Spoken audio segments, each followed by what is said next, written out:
O movimento pentecostal aflorou com intensidade em Los Angeles no ano de 1906 e espalhou-se para diversos locais, entre eles Chicago, onde o pastor da Igreja Batista Gunnar Wingren recebeu o batismo no Espírito Santo. Numa convenção batista, Gunnar Wingren conheceu o jovem Daniel Berg, que também fora batizado. Ambos eram suecos e se tornaram grandes amigos.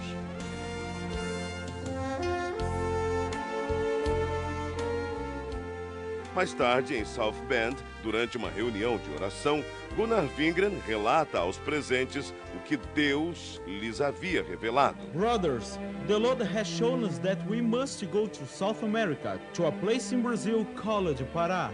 Neste porto, em 19 de novembro de 1910, o pastor Gunnar Wingren e o irmão Daniel Berg desembarcaram em terras brasileiras, sem rumo, sem economias, numa terra de um povo completamente desconhecido.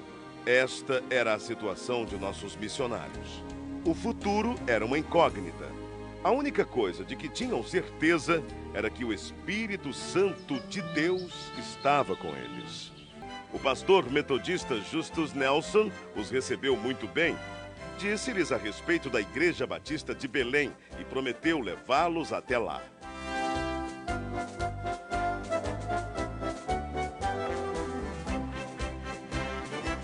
Na pequena igreja batista, os missionários conhecem o irmão Raimundo Nobre, líder do trabalho batista no Pará, que ofereceu-lhes abrigo nas dependências da igreja.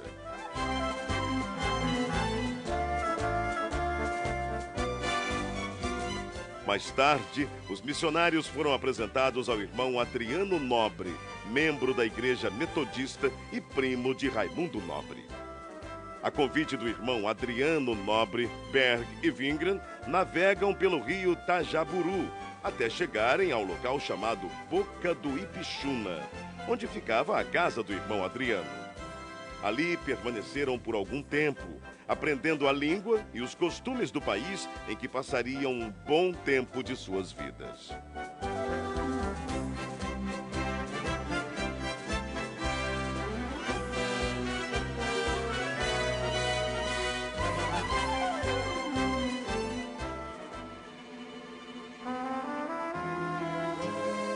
De volta à Igreja Batista, não cessavam de orar dia e noite, avivados pelo Espírito Santo. Isto causou inquietação em alguns membros, que os censuraram e os chamavam de fanáticos. Mesmo assim, os dois não se abalaram e continuaram orando e testificando sobre o batismo no Espírito Santo.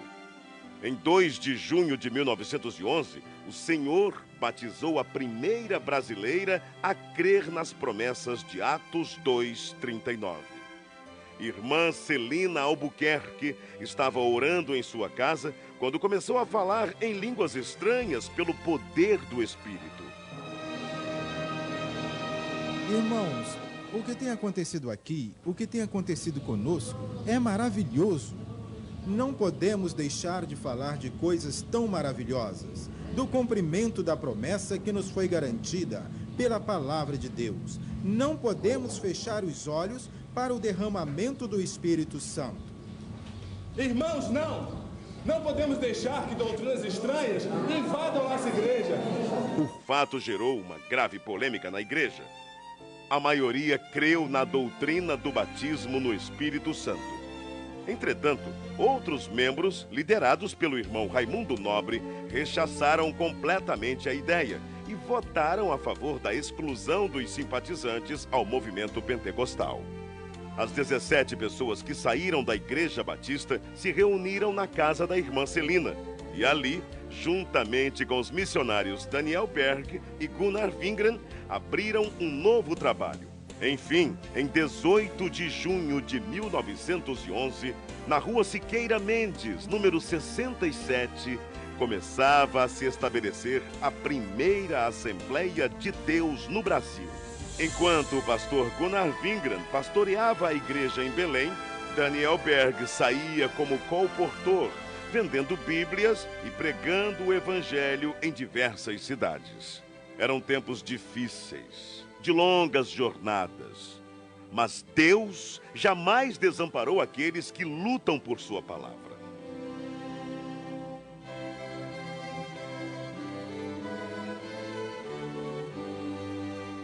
O desafio era muito grande, mas a obra de Deus crescia cada vez mais.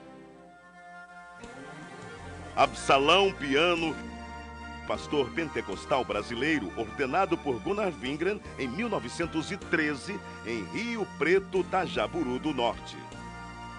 Depois dele vieram Crispiano de Melo e Adriano Nobre. Neste mesmo ano, o pastor Gunnar Wingren deu início ao trabalho missionário brasileiro, enviando para Portugal o irmão José Plácido da Costa e família. Em maio de 1913, o trabalho foi estabelecido e os portugueses passaram a conhecer a mensagem pentecostal. Mais tarde, o irmão José Matos se juntou ao trabalho.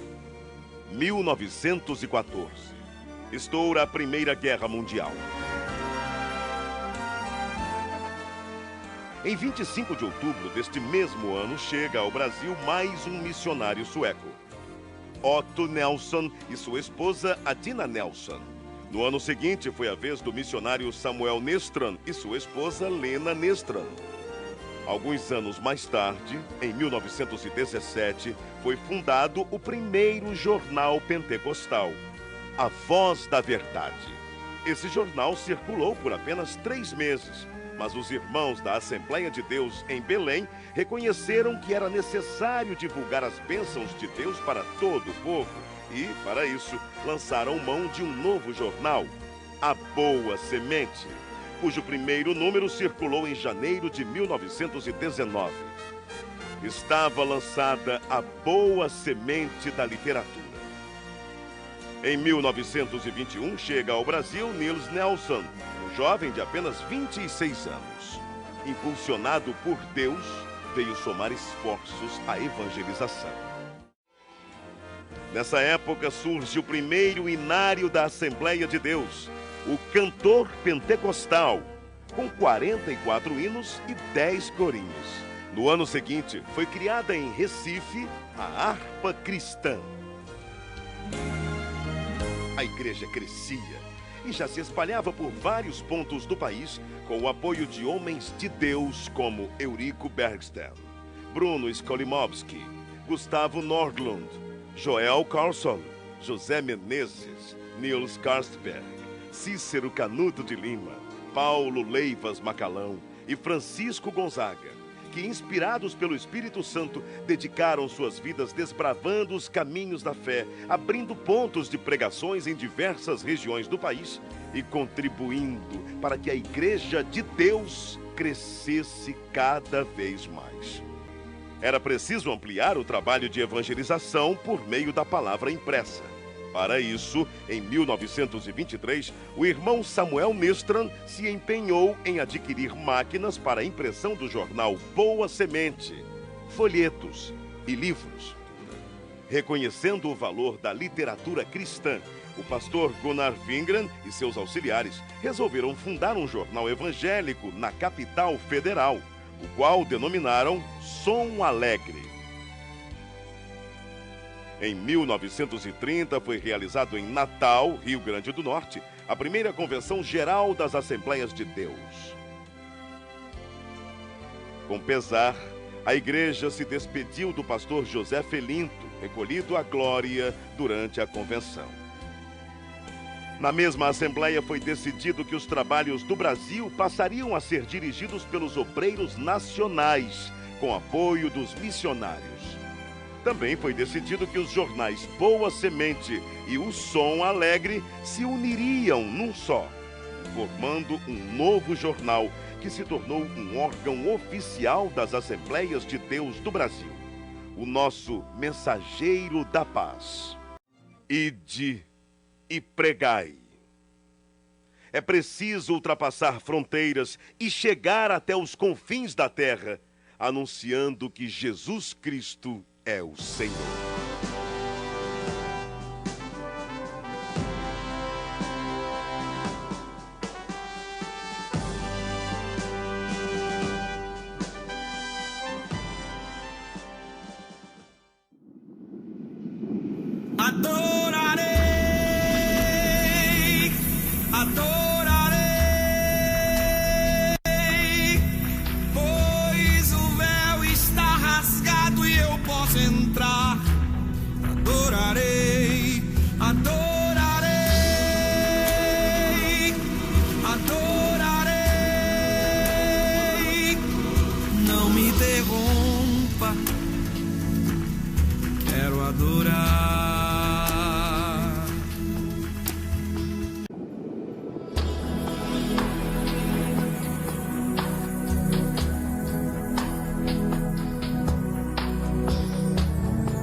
adorar.